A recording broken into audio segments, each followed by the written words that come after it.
What up, Whiskey Ginger fans? Welcome back to the show. If it's your first time joining the show, welcome to the show. Got a good one for you today, and also great news. I'm adding shows on tour. So excited. So excited. Come see your boy. Indianapolis, Charlotte, Pensacola. That's in Oklahoma, by the way.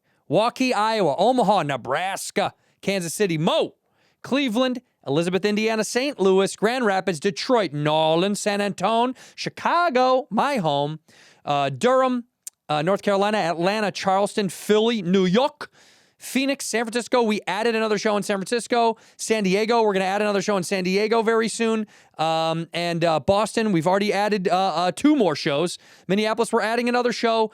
Having a lot of fun. Go to andrewsantino.com for those tickets. andrewsantino.com. In here, we pour whisk, whisk, whisk, whisk, whisk.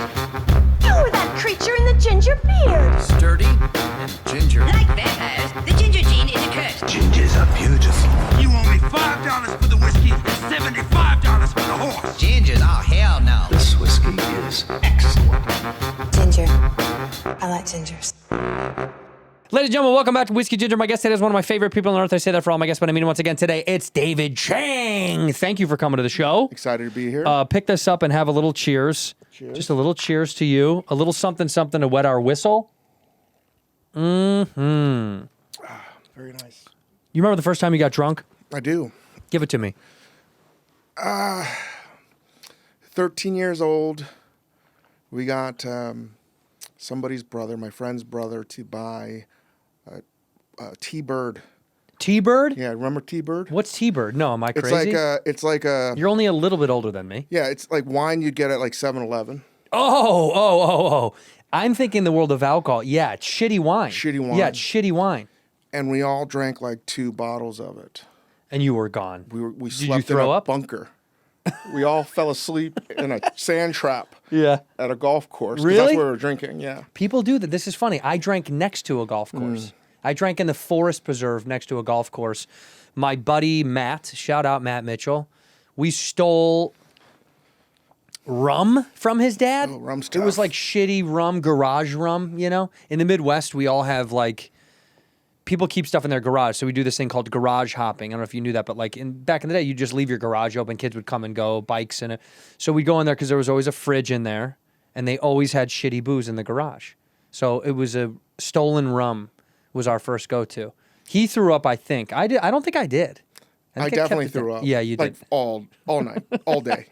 Yeah, for sure. Do you have the Asian thing where you drink no. alcohol and you turn And red? if I did, I Yeah. would drink every day till it would disappear. Yeah, to so make there's it no go fucking away. excuse for all these Asian people. They're like, oh, I can't drink. Like that's unacceptable. What is You it gotta try called? harder. What is it called? There's like a name for it.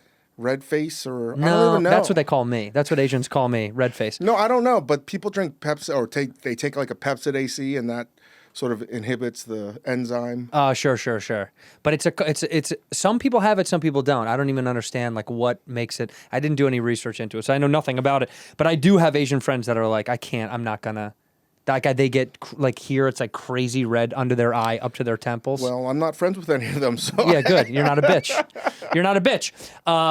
For people that don't know you, which is a very small faction of human beings, you're remarkably successful. Bob and I just did your show on Netflix, which was incredible. I appreciate you feeding us.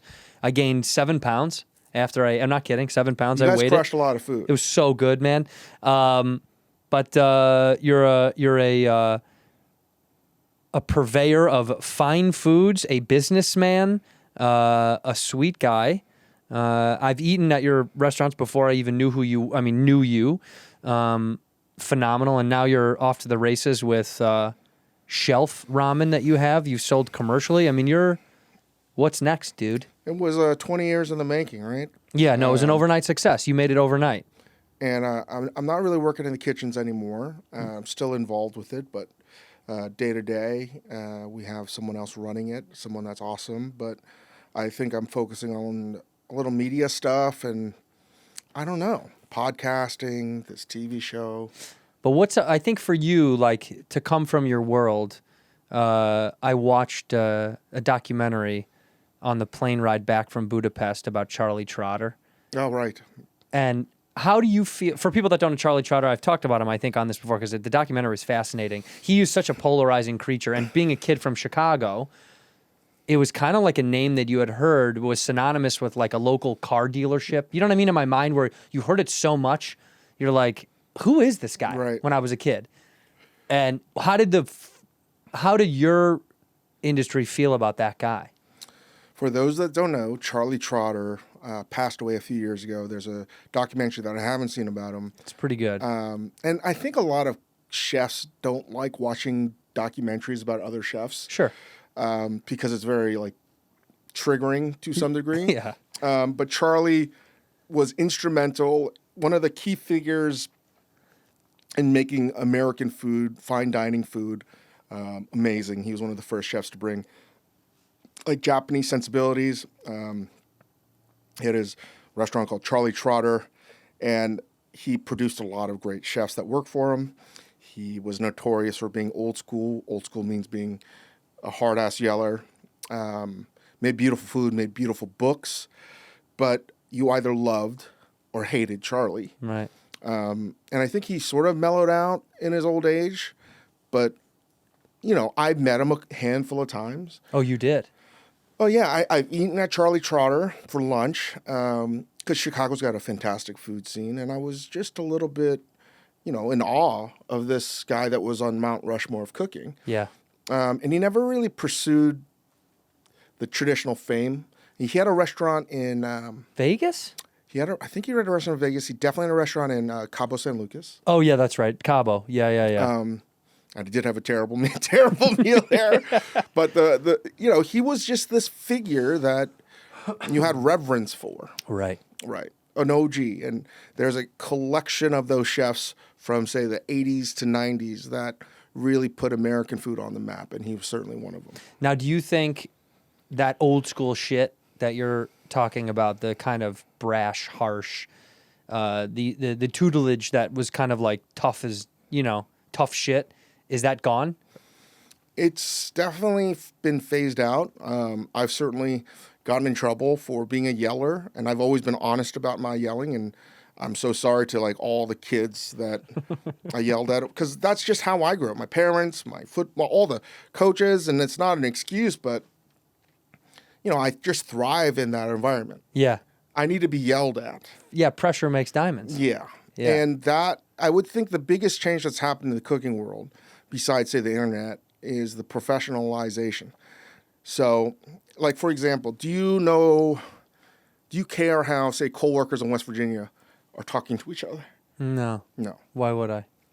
And the funny thing is, 20, 30 years ago, the word foodie didn't exist. Yeah, right. Right? No one fucking cared. Right. No one cared. No, food was the thing you just went and had. And look at historically the people that have made food since the beginning of time. Yeah. You know? Yeah. It's not been a celebrated profession. Most people, when I started to cook, I remember being like the only college educated kid, and I was a religion major. Were you? Yeah. But then you went to culinary school afterwards. Yeah. But everybody was like, hey, do the numbers for this month. I was like, you do not want me doing the numbers. It was just like, hey, having a college-educated kid was not something that professional, when I say professional kitchens, like high-end, ambitious places had. And it just has changed dramatically. And now I would say like almost every top kitchen in America, at least, has one Ivy League graduate in it. Really? Yeah. Like a Harvard kid or like, really? And the irony is they're not good at it. Well, dude, just because you go to Harvard doesn't mean you're going to be a good cook. And just because you're a good cook doesn't mean you're right. It's like anything with our world is the same thing. Any type of like high pressure professionalism, I always have a great parallel with stand-up, because whether or not people know it, the pressure is absurd for us, and the testament of success is longevity during pressure. So the reason that I get attracted to things like that and have such reverence for, people like you in particular, is because it takes a shitload to get to where you need to go and it's so many barriers. It's so much nonsense and noise to finally crack through to something. And I think it's just a testament of like hard work and will. And I do think it doesn't matter if you grew up rich or poor or, you know, you went to a good school or you had great training. I think you have to have something special inside, but it's truly how well do you work with shitty situations, tough shit? How well do you work under unfortunate, you know, problems? In stressful situations, like I'm a spaz normally, excuse me. In stressful situations, especially in the kitchen, like a psychopath, my heart rate like drops. You know? Go down? I'm like, let's fucking go. That's insane. You know? Yeah. And I'm still scared, but I'm like thriving on the moment. Right. And I've learned like comedians, I'm friends with a lot of comedians, and a lot of comedians are broken people. Yes. Yes, we are. It's a lot of broken people in a variety of fields, but cooking certainly has broken people as well. Sure. And I think when you get into a kitchen, why I loved it is you have people in high-end, best-in-the-class kinds of restaurants that can't pay their bills, that have a trash bag as their suitcase, that don't have just a mattress on the floor. It looks like it's a crack den where they live. Mm-hmm. They are incapable of taking care of themselves outside of the kitchen. But when they're in the kitchen, they put on the whites, it's like they're a brain surgeon. Yeah. And it's a remarkable transition. But when you put all these different pieces of walks of life together, it dawned on me like, oh, the reason why I sort of never fit in trying to do normal mainstream stuff is I'm a weirdo too. And you get a collection of weirdos together doing something remarkable. And I'm a very competitive person. I love team sports.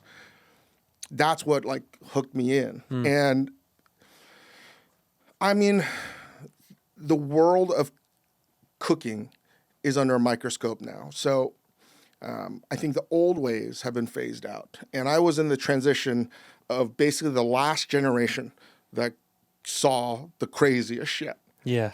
Yeah. I mean, the craziest shit. You want to give any stories about any wild shit? I don't even know. I mean, because you were in New York for a long time, and New York had to have been kind of a pressure cooker of chaos. At the time, yeah. Well, just because culturally, right, New York is just get it done, hurry up. There's no time for bullshit. The best restaurants in New York, they're amazing restaurants around the world, and there's pressure across the board. And I've seen the craziest shit in Japan. I've seen the craziest shit in Europe, like crazy stuff. But New York was different than everywhere else because in New York, if you're not doing 2 to 3 turns a night, turns means if there's 80 seats in the dining room, you're doing 240 people is what you're saying. You flip the room 3 Sometimes times. it's 4 turns. Sometimes it's 5 turns. That's disgusting. And you're looking at the clock, and that's the one thing the Bear just crushes. Like they really nail the concept of time in the kitchen because it moves so slow that it feels like war, right? Every turn feels like, oh, I have to resupply. I have to get ahead. And you have to execute at a very high level, at a high level of speed. And it's probably harder than anywhere else in the world. That's what I think. In the kitchen. Yes. And the difference is say in other countries, say old school France, one team, so a brigade, it's all been based. Another thing is the cooking world was based on the French military system. Yeah, it sounds like war. The brigade. And I mean, the military system, regardless of where you are, it's not like treat everybody as nicely as possible. No, it's this is your rank. Hey, and get in dumbass, line. you do this. Yeah. Get in line, Right. And you would have one team that would get in the morning. Honestly, I know stories of people that would say, like Joel Robuchon, one of the greatest chefs in the world who passed. People would get in like 5 in the morning. They'd work till like 10 in the morning, take a break, then get ready for a lunch service at 11 a.m., and then close at 1 p.m., scrub down the stations, take a little break, 15-minute break, then prep again for dinner service, all the way to, say, 12:30, leave the restaurant at 1. And come back at 4. Yeah, and then travel far, because cooks aren't living close to the restaurant. And I know that seems like hyperbole, but that's not like, it's not an insane thing. That doesn't happen anymore.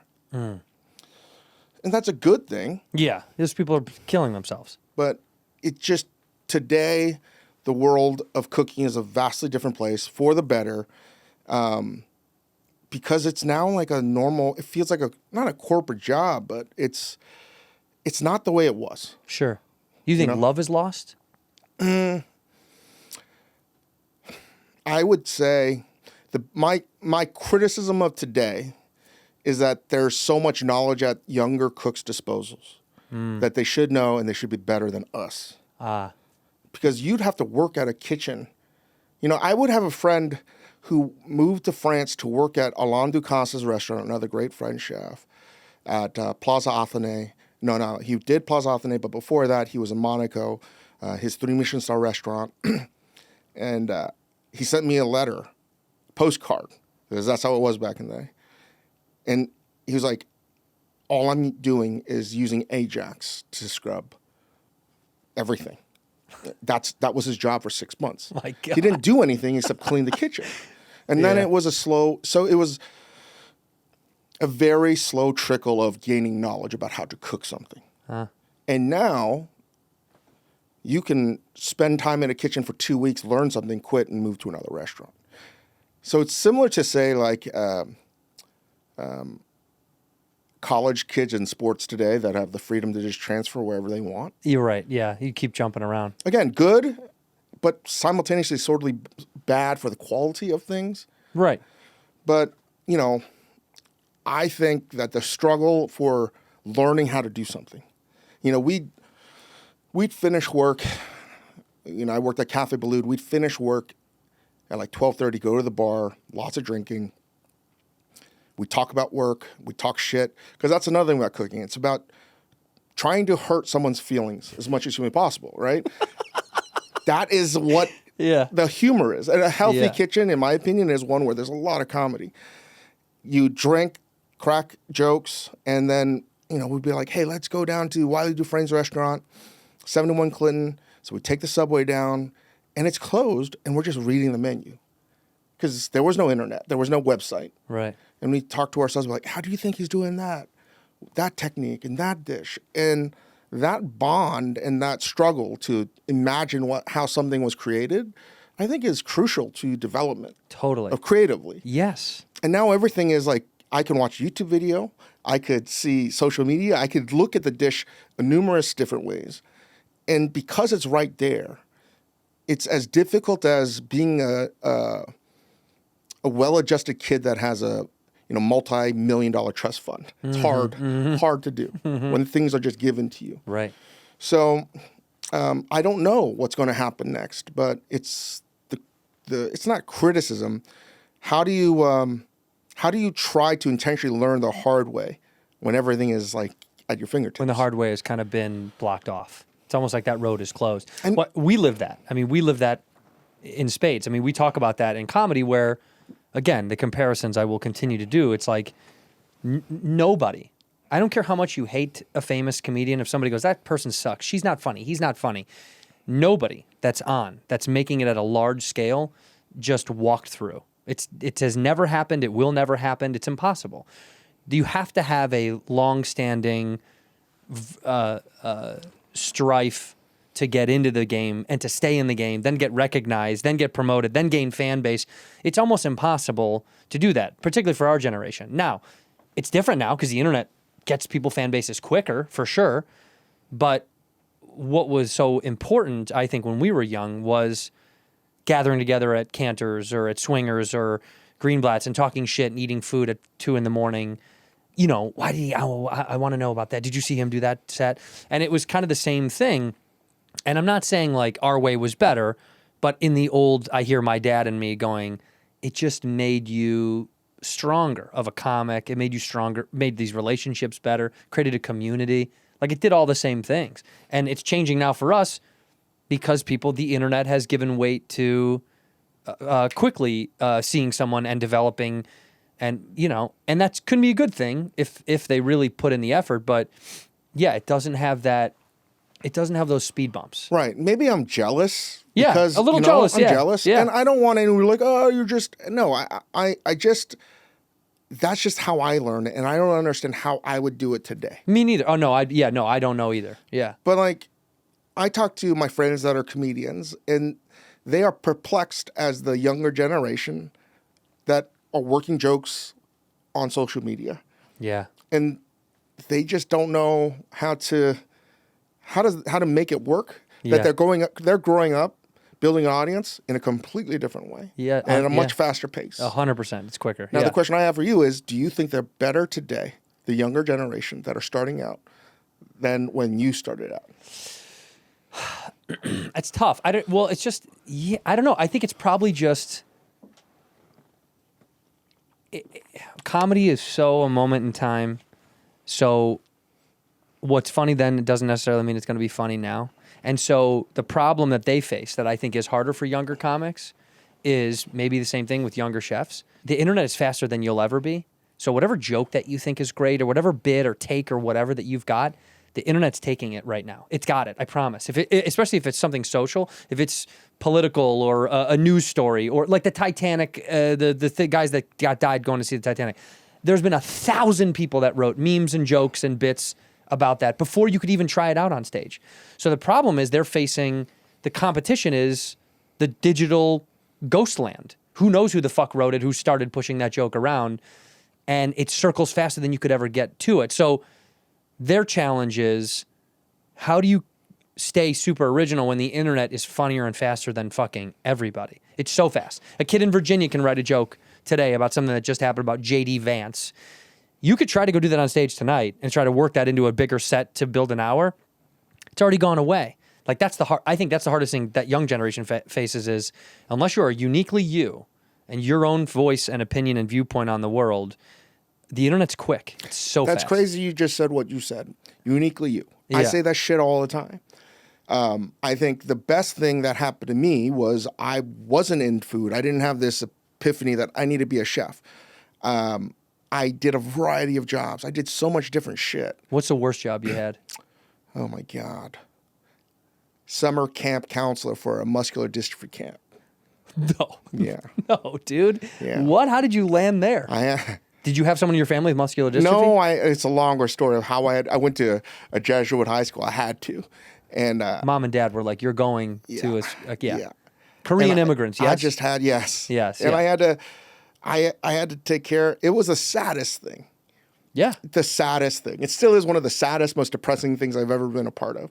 Whole bunch of kids that are on their way to becoming incapacitated in movement or are already there. Wow. And I had to, like an orderly, clean up after everything. Shit. Literally shit. Shit. Yeah, a lot of shit. That was the hardest, but I'd also say like the most humbling, best thing I was able to do. But also from barkeep to like all kinds of stuff. So it was the most humbling. Yeah. It was the most humbling job you've ever. But I did a bunch of shit, man. I worked at Payne Weber when it was still Payne Weber.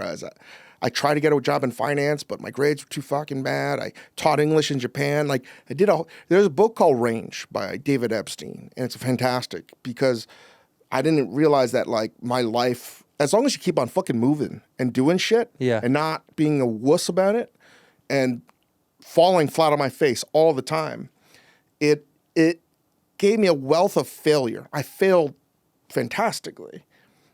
But doing things, traveling. I lived in a homeless shelter in Japan because that was the only way I could afford to cook there. And I saw the underbelly of Japan that nobody, no social media influencer will ever see. And all of those experiences gave me a point of view. You know, being like the only Asian kid in Northern Virginia, like, and not fitting with white people or Korean people, gave me a point of view. So I always say that if you're a cook, the worst thing you can do is only cook. Mm-hmm. You got to do other things. You have to have other interests. You have to read. Because when you have the opportunity, if you're so lucky, to create something on your own, you're going to need a point of view. Totally. And not just one point of view. Many times you're going to have to tap into experiences. And in a world where everything is the same, ultimately, I think it's going to be your personal take on it, your weird, idiosyncratic interpretation of the world that you might be afraid of telling everybody. Sure. That you need to sort of lean into. And I have to say that it's got to be similar for a comedian because... Identical. No, it's truly identical. Like, genuinely, when you were saying that, I was like, this is so funny. The biggest thing, the piece of advice that I've heard from older comics when we were young was always like, get up every night, work hard, get up at least once a night every night, and then when you're not up during the day, go live a life. Because we forget to live a life. Comics oftentimes are like, I'm just doing what I have to do until I can get another spot, and then I'm doing what I have to do until I get another spot. And you forget to live. And there was chunks of my life that I kind of forgot to like live, have hobbies, have interests, seek out the shit I used to do before I was fully committed to doing this one thing. And when you have little moments in life where you go, especially when someone dies, when you lose a loved one, or you go through a little bit of tragedy or pain, it like snaps you back into reality where you're like, oh, right, I'm not just a fucking comedian. I have to be a human being and love these things that I've always loved and not put them aside because I want this thing so bad. Because what happens is, and I'm not calling out anybody, but you'll naturally understand what I mean. There's guys that focused only on the thing and then they got everything that they wanted, quote unquote, and they're fucking sad and miserable. And even from the outside, you're like, holy shit, dude, this looks like a bummer. You aren't anybody other than this thing. That's terrible. It is terrible. It's so sad. It's gross. And where are you going to get your material? Yeah, well, you have to live. Yeah, you have to do the thing to get to be human. I don't know. I think Rock said it years ago, but he was like, the worst thing that can happen to a comedian is too much wealth and not enough experience. I think Chris said that. I don't know if it was him or not, but that's so true. I've heard that from comedians. Just gaining all this money and then having no life experience that guys get, you become... I don't even know, like a disconnected entity. Or when you're older and you start making a lot of money, you see this with comedians all the time. Yeah. You definitely see it with chefs. It's probably happening to me right now. Right. When you are doing less interacting with the world, less fucking up. Right. Because you're in your little bubble. You're protected.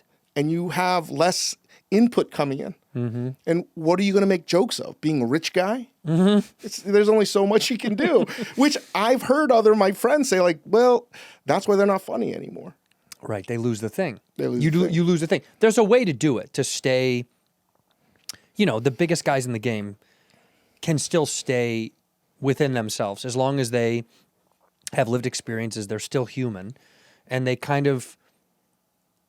shy away from the fact of like embracing, because comics, I don't know how it is with chefs, because chefs became rock stars a little bit, the Bourdains of it all kind of like rock starred a chef a little bit. I don't know. I'm not saying he's the first, but he did something generationally that was like, you became larger than life. You became this like God.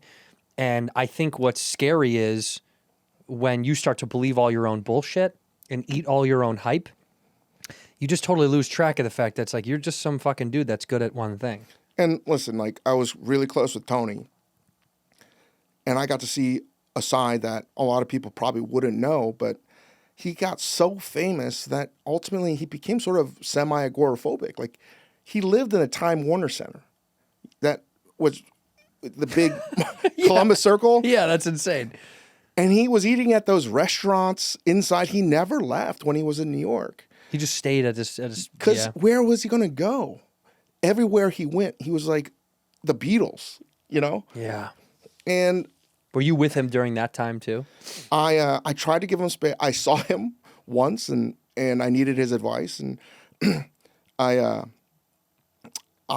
was the Coliseum. It's not there anymore. Irish bar, and I chose a place that he could sort of be Tony. And I remember getting there early, telling the bartender, hey, I got a friend coming in and I don't want to make this a thing, but he's sort of like well-known. Do you think we could have a space of... A little hideaway. Yeah. And she was like, who the fuck are you talking about? I was like, she's like, are you talking about Tony Bourdain? Because he was there all the time. Right. Because he could just be himself there. And I was like, oh, I saw it over a course of the years where I remember being at a hotel with him and they had to move him into a closet because we were at the Chateau Marmont where fucking celebrities go. Yeah. There's celebrities there. people are coming to him. Right. And they had to move him into the goddamn cleaning closet until they could like sort out the riffraff. And I was like, dude, this sucks. Yeah, that sucks. And at some point, and Tony had a great demeanor about it. He was like, you know what? I was a middling cook. If this is the tax, if this is the price, then so be it. But at the same time, you are in, I always use this example because I had a friend that became deaf, lost the ability to hear. And over time, he could still speak. I could understand him. But over time, I couldn't understand him anymore because it became so distorted. You need to hear yourself. Yeah. Or it becomes distorted. And you become this bubble, much like a successful comedian that doesn't interact with the world. If you stop talking to other people, life becomes distorted. Yeah. And unfortunately, that's sort of what happened. He just kind of lost his way. How did he get deaf? What was the accident? I have to know. What do you mean? How did he go deaf? Was it natural? He was just losing his natural, hearing? yeah. Wow. Yeah. And he slowly kind of just Yeah. stopped. Yeah. Is he alive? Yeah. Yeah. DC. But you don't speak anymore. We don't talk anymore, literally. But I've always used that as sort of a metaphor for, you got to be careful about certain things or what you wish for. Right, because, yes, be careful what you wish for is such a true phrase. It's unfortunate that cliches turn out almost always true. Almost always. When you're a kid and your parents tell you something, it bothers you to no end. Yeah. But then you're like, fuck, they're all real. All of them were real. Like everything my father ever said, as corny as it was always real. Every aphorism, platitude, or whatever. It's true. Because they're fucking real. They're real. And they've also been around for thousands. That's the whole thing is like these words, these phrases aren't new. We just reshape the way they're told. But they've been told for thousands of years. You know? I think for me, I didn't listen to that advice. There was a period of life where I took everything I learned and then I opened up the restaurant and I shut out the world. And I was feeding off that fuel for like a decade. It allowed me to just go. Cruise, yeah. But I put myself in a bubble and I just put my head down and like, I never thought I was a selfish prick asshole, but clearly I was. Mm-hmm. And you're so caught up at the moment, it's hard. And I'm grateful that when you have the time, if you're lucky enough to sort of go through it, Momo's been around 20 years. And now I have a wife and I have 2 wonderful kids. I have a perspective being like, man, like, how did I fucking care about I don't care about anything that I thought was life and death anymore. Right. Because it doesn't fucking matter. No. So maybe the younger generation, I think about this quite a bit, maybe they know something we don't know. That are like, the juice isn't worth the squeeze, dumbass. Yeah. That's possibly a part of it. Yeah. But we had to squeeze it Yeah. for them to see that. And I see this because a lot of very talented cooks don't want to become executive chefs. What do they want instead? They'll do something else in food because now there are options. And again, maybe I'm jealous. It is jealous, yeah. I'm jealous of it. Why be super successful? And you know this with a lot of comedians. Why be super successful if you're going to be a miserable fuck? And everything in life, at least when we grew up, was about a success guide to get to the fucking mountaintop. Right. Right? That was like what you need to do. No one ever writes the book about what the fuck happens when you get actually to the mountaintop. Right. Right. What's up there? You might be by yourself. You're most likely by yourself. Yeah. And getting down from the mountains, very dangerous too. Yeah. And you have to do it. Yeah. The only way up is down. And I think that I turned 47. I'm like, shit, like, all right, I have a different outlook. And I think one of the things I feel like culturally, I don't know if we're talking about, is give room to people to fuck up. Yeah. Make mistakes. Yes. In here, we pour whiskey. This episode of Whiskey Ginger is brought to you by Squarespace. Man, do I love Squarespace. I got to tell you, I've used it for a very long time. It's an all-in-one website platform for entrepreneurs to stand out and succeed online. Whether you're just starting out or managing a growing brand, Squarespace makes it easy to create a beautiful website, engage with your audience, and sell anything from products to content to time, all in one place, all on your terms. If you've ever created a website, any time in your life, no matter what you do or who you are or what you're up to, whether you're just writing your manifesto about how much you love butterflies and you want to be a butterfly at some point in reincarnation, good for you. and you got that blog, I hope it goes far. Fly free, my friends. Got to use Squarespace to create that site. They have so many cool things about it. The Blueprint AI and SEO tools, they really personalize it for you. You choose professionally curated layout and styling options, building a unique online presence from the ground up. It's remarkable. They also have flexible payment options if you're selling something on there. You know, they accept credit cards, Apple Pay, PayPal, and in eligible countries offers customers the option now to buy right now and pay later with Afterpay and ClearPay, which is so cool and convenient. Whether you're putting up videos or client invoicing, they've got everything set up for you. It's an all-in-one package. You must try it if you are building a site and you want to get out there to the real world to have people see what you got going on. Go over to squarespace.com for a free trial. When you're ready to launch, go to squarespace.com/whiskey to save 10% off your first purchase of a website or domain. Ginger. I like gingers. Well, we say that in our business is like bombing in comedy is it's so imperative. Like, if people say that they haven't had bad sets or bad shows, well, first of all, you're a liar. You're a fucking liar. And second of all, what a detriment to your success. You have to have bad shows. You have to have shows that let you down. You have to have audiences that don't click with you. Like, you have to have those to ever appreciate the good ones, which is just such an old, obvious phrase. But the truth is, like, if you don't do that, you will never get good. Because any good joke I ever wrote, any good dish you ever created from nothing, I imagine had to have been because of strife from something else. And you find it through the shit that you're like, oh, that's fucking good. Let me ask you That's something good. as a comparison. Yeah. I always think that when a dish that I've created or a restaurant's worked on and you put it out there for the first time and it works, those wind up being like terrible. Yeah, if it works right away, you mean? Yeah, it's a weirdly bad thing. It's too good. Yeah, if it's too good to be true, it is the case. It has not gone the crucible of pain Right. and suffering Right. to make it bulletproof. Correct, yes. If it's good right away, it's a little sketchy. Because you think, why is that so clean right away? So how are you supposed to explain? The one thing I'm jealous of comedy is more than likely, besides your sort of cadre of friends, it's a lonely process. Yes. But cooking, everything's team-oriented. How do I tell these cooks, it seems like everyone loves it, the sales have been through the roof. How do you tell them, like, you know what? It sucks. We got to fuck this up. This is not good. And they're like, what? We just sold like 50 orders of this. So what? You're like, no. And it's such a hard thing to I think the hardest thing to explain, and maybe this is going to be what it's like with my two kids, to like seek out the fucking pain. Yeah. It's fucking mental. Yeah. It is. It's sick. But you're going to get something good out of it. Yeah. 100%. Even if, and always, my wife always used to say this all the time. She used to go, you're going to gain success in the way you least expect. And I always was like annoyed by it sometimes. I'd go, what does that even fucking mean? And she's like, because you're putting your work into so many things and you're really passionate about, either writing or creating or she's like, it'll come in a way that you least expect because you're just out there. So if you think it's happening this way, it's most likely never going to happen that way. And that's got to be the same thing in that world. Absolutely. It's never going to go the way you want it to go. And then it'll surprise the fuck out of you.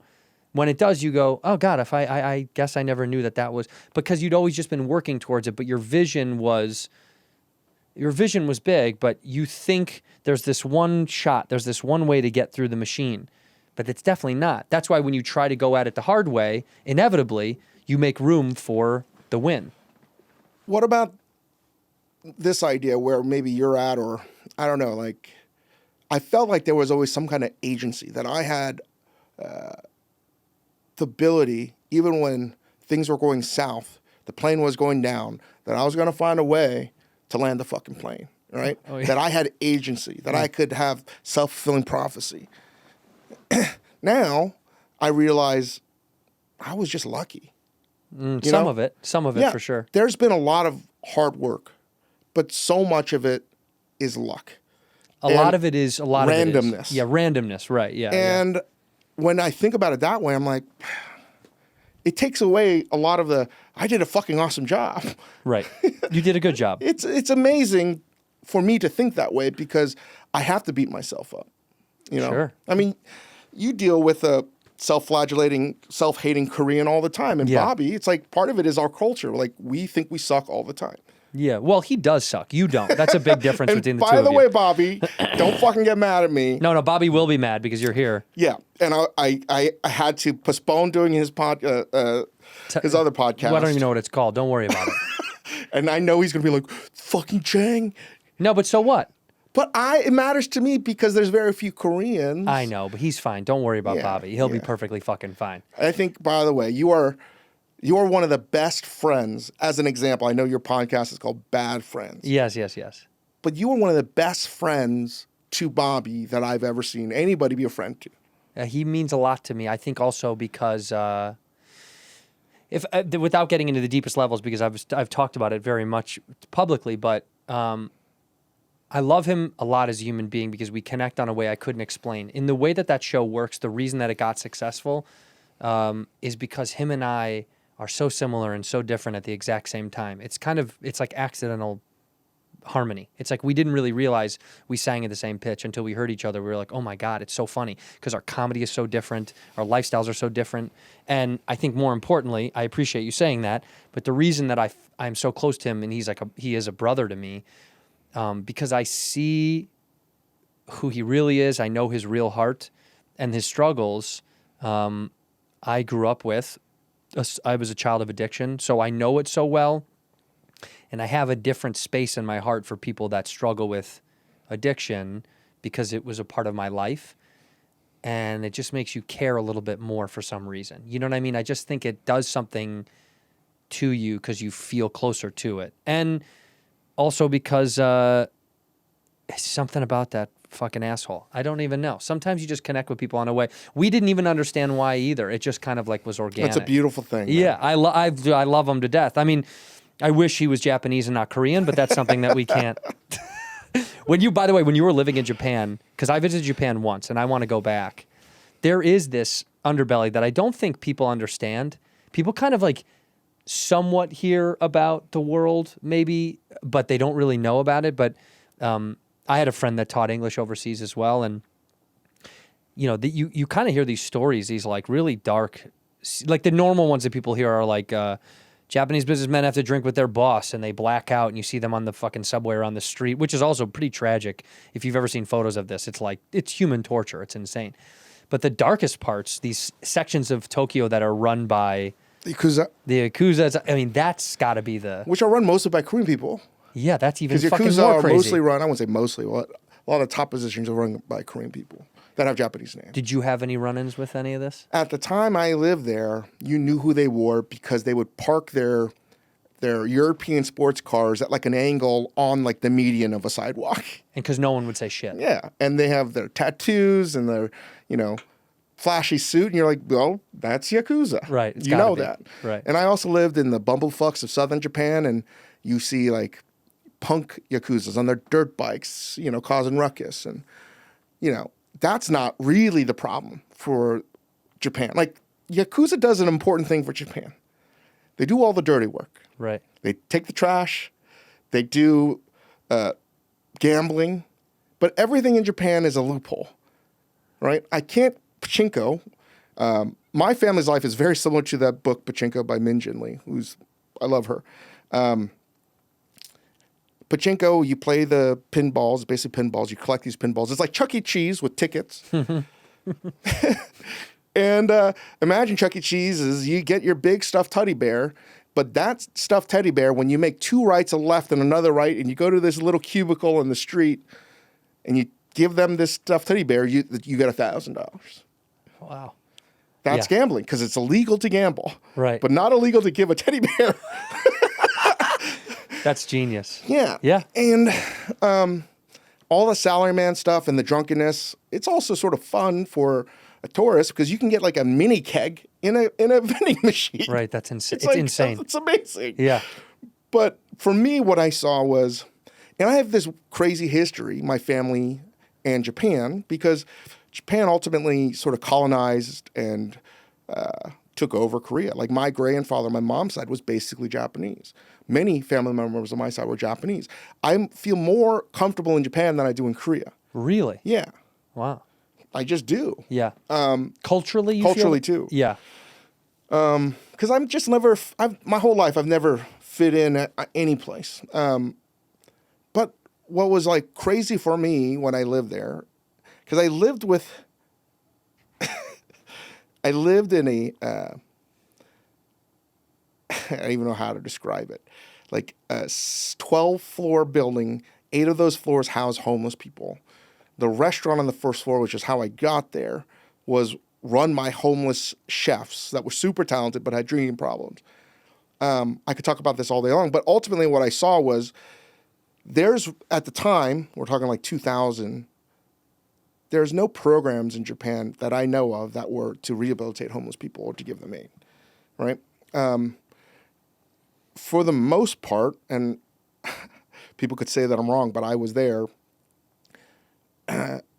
they're looked down upon not just because they're homeless, because they did not have the courage to end their lives. Jesus. It's like, he's like, just do it already. Yeah. Yeah, that's how they feel. They're like, so that's crazy, but just look at their history. yeah. Yeah. Seppuku's a real thing. And these are remnants of it.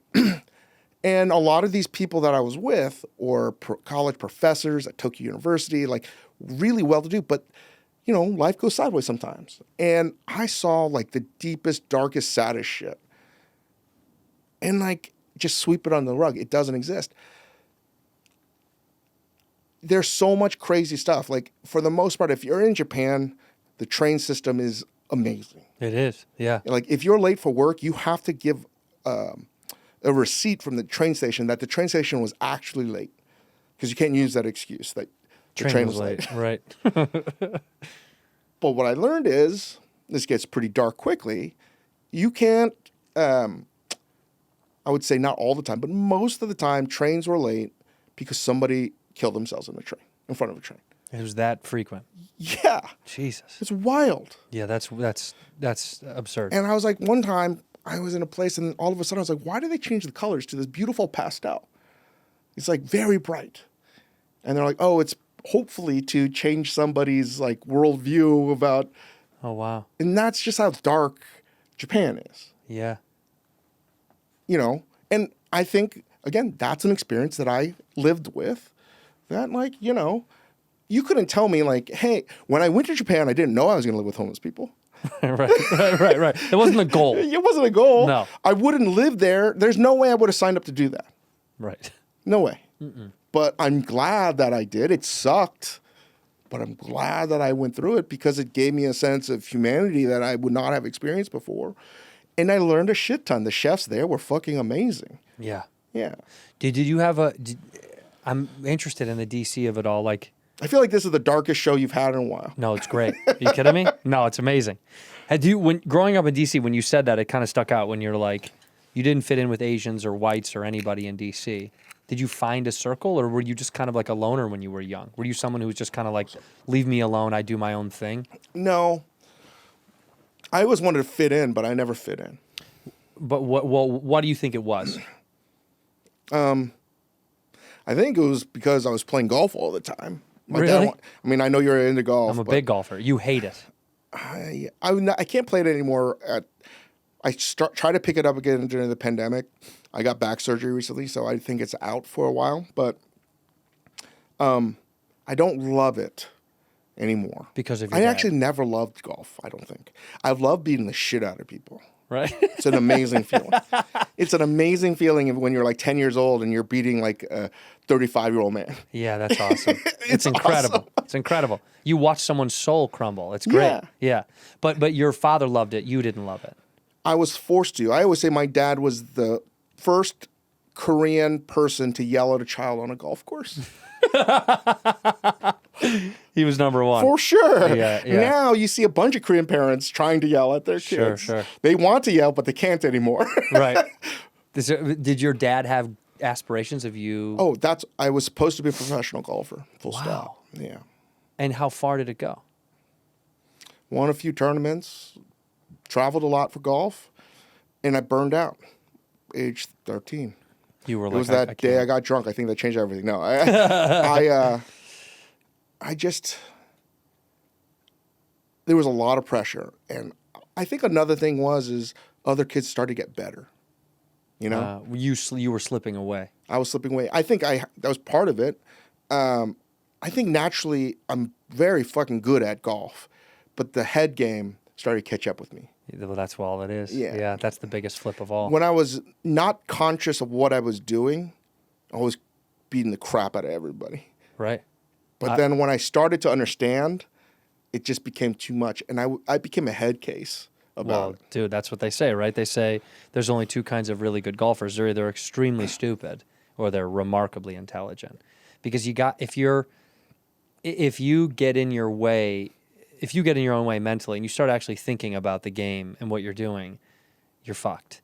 But that's why I love it so much, because it's just it's just a metaphor for life. That the harder you want something and the more you aggressively try, the less it works out. I just think it gives you this balance. You got to be working hard and try and be prepared. But if you're trying too hard, it fucks up the rhythm of just natural life taking place, a natural game. That's what got me from when I started to really play golf, I would say around 30 years old. I played when I was young a little bit, but we didn't have any money. We were public course people we never was a country club kid or any of that. So I didn't know any of that. I didn't step foot on a private course till I was in my 30s. I didn't understand the world. And so I really got into it in my 30s, and I went from, probably a 12 to as low as I've been was like a 3. And it was all because I just learned the balance. You played a lot of golf. A lot of golf. Well, I just learned the balance. I learned that the harder I worked or wanted so much, the poorer I played. You know what I mean? I think, but that's a testament to life. I think what you were talking about just 20 minutes ago was when you realize what really matters, it washes away a lot of the bullshit. Golf does that too. When you're frustrated at something that went wrong, it's inevitably going to fuck up the rest of your game. You're going to shit the bed. That's just what it is. I think it works for a short while, at least for me. I would get so fucking angry on the course. Yeah. But I was able to make it work. You can. And then it doesn't work. Well, it doesn't last forever. No. You were a head case a little bit.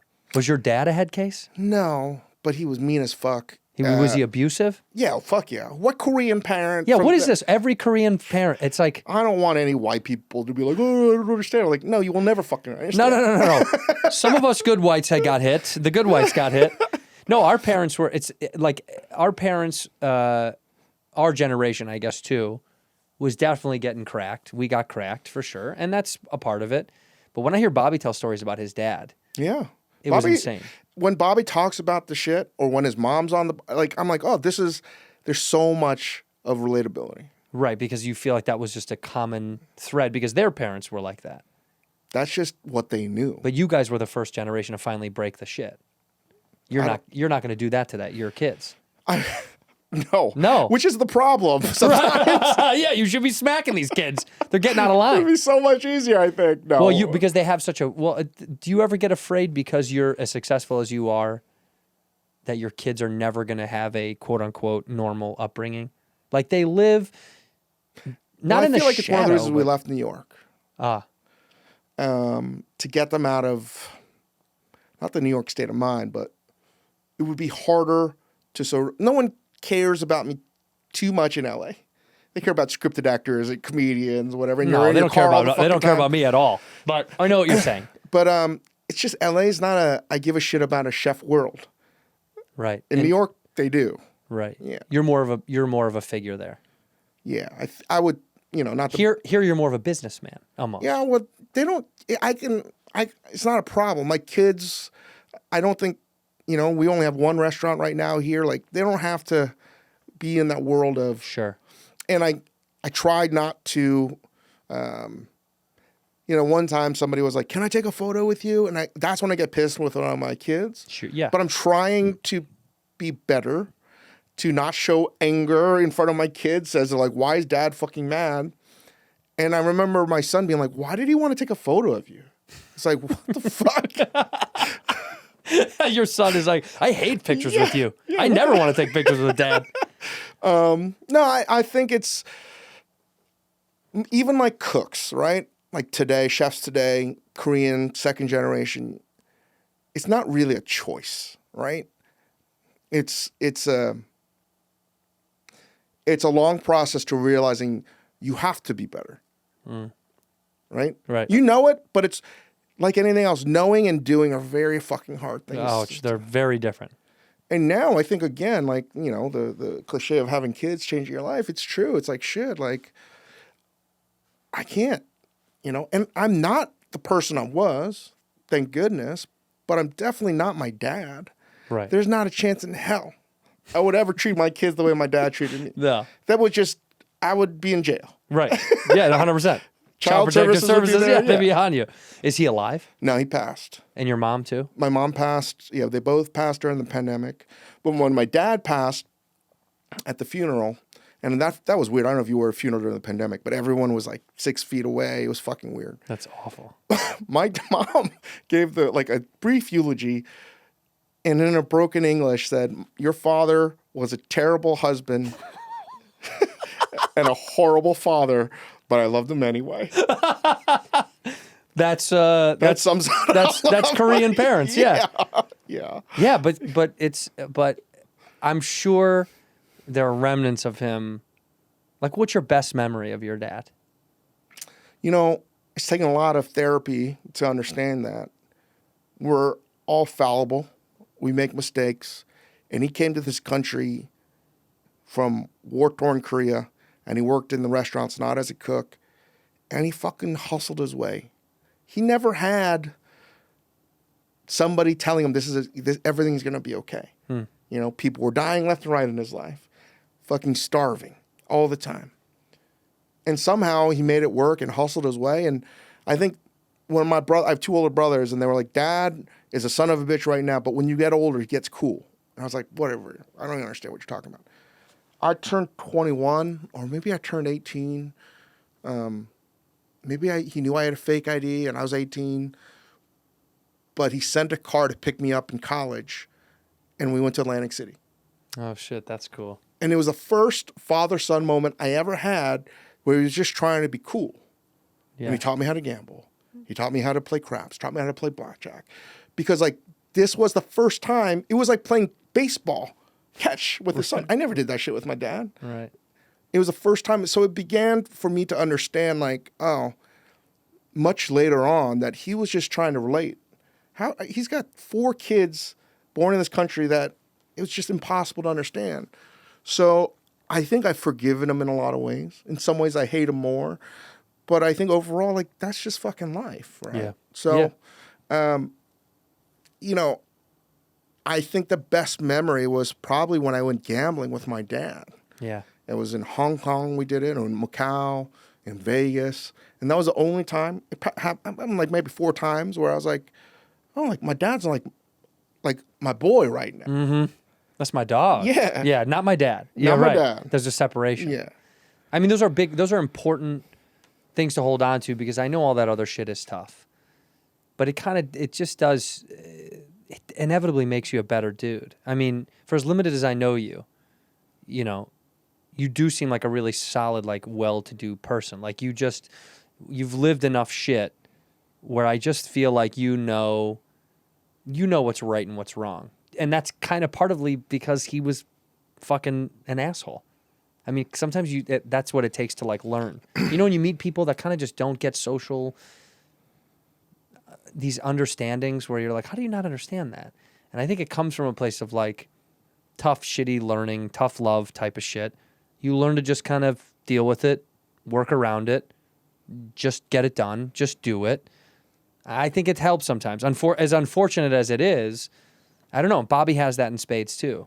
Bobby does have a big heart. He may be childish and do all the bullshit that makes us laugh and roll my eyes, but he does know the best version of what actually is the right thing to do. And he does the right thing more than people will ever know. It's not my business to ever say.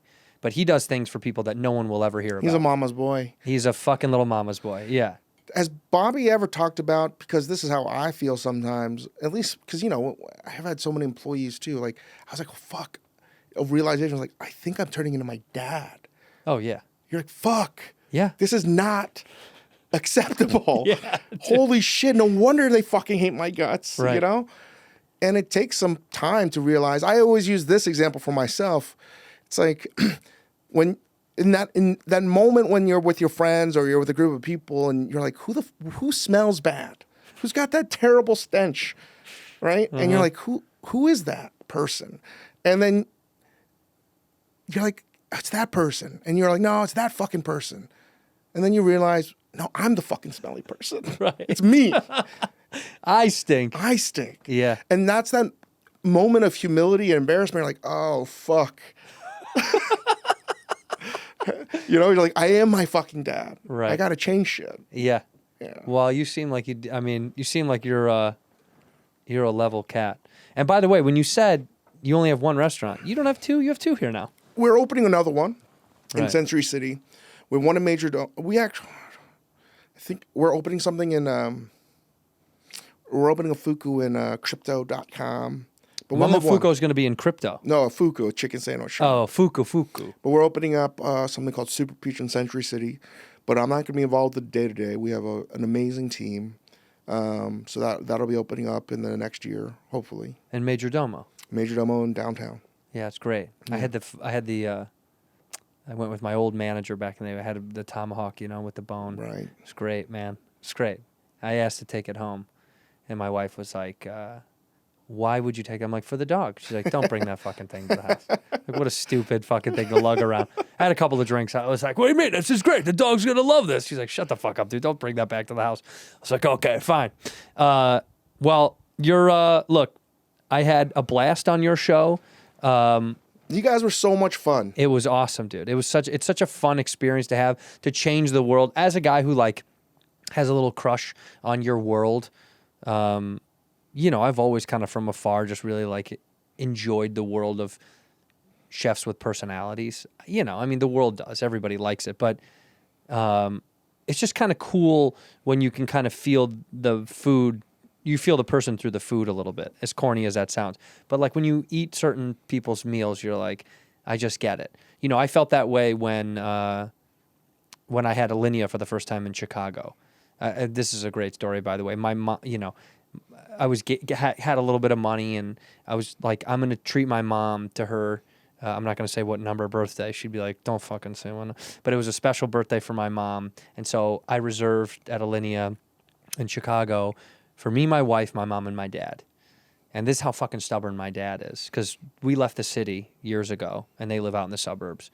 And I said, I got a phenomenal, the booze package. It's even more expensive, the wine, And my dad's like, oh, where are we going for your mom's birthday? I said, I got this restaurant, and it's downtown. He's like, oh, I'm not going downtown. I was like, are you out of your fucking mind? I was like, do you know how much I spent on this thing, dude? I'm losing my mind right now. He was like, no, I'm not going downtown. So we fought about it, and then my little sister got to go, the little brat. She got to fucking... Your dad didn't go? No, he didn't go. One of the great dining experiences you can have dude, in America. Alinea was amazing. It drove me nuts. It pissed me off. I was like, you don't understand. This guy is Chicago. This is us. I was like, this is it. He didn't go, and to this day, I was like, I can't fucking believe it. No, I took my little sister to. Then he was like, I don't really feel well. I'm like, no, that's not true. He just doesn't want to go into the city. He's just set in his ways. He's old man style. He's like, I'm not going to the city anymore. I did that, and then I went to Oriole. I don't know if you've been to that. No, it's a great restaurant as well. Great. Yeah, very good. But I've always had a crush on that world, because I know I can't cook for shit. Like sometimes, I think I told you, I watched that Jacques Pepin, that dude. I'll watch videos online, and I just watch it. Great guy. But I don't use it as instruction. I don't cook. I can't cook. But I just like to watch it. And my wife is like, have you ever tried to do it? And I'm like, no, I don't want to. But it is fascinating to watch. I don't know why. I just like watching people cook. So it was a privilege to be on your show, because I was like, this is going to be great. And we got to eat food, and I gained 7 pounds and made me feel good. And I appreciate you being here on the show. And I don't give a shit what Bobby thinks. You did this first because you said to me, and I have it via text, I like you more than Bobby. And we have it. We can show everybody. It's true. Fuck you, Bobby. Fuck you. We end the show the same way. Looking at that camera right there, and you say one word or one phrase to take us home. One word or a phrase whenever you're ready. And you can take a minute. I know. Sometimes it hits people. No, I'm just going to say the first thing that hitting me, because my youngest son, Gus, has been saying this all day, all week. Mm-hmm. He goes, Dad, I got to poop. In here, We pour whisk, whisk, whisk, whisk, whisk. You were that creature in the ginger beard. Sturdy and ginger. Like vampires, the ginger gene is a curse. Gingers are beautiful. You owe me $5 for the whiskey and $75 for the horse. Gingers? Oh, hell no. This whiskey is excellent. Ginger. I like gingers.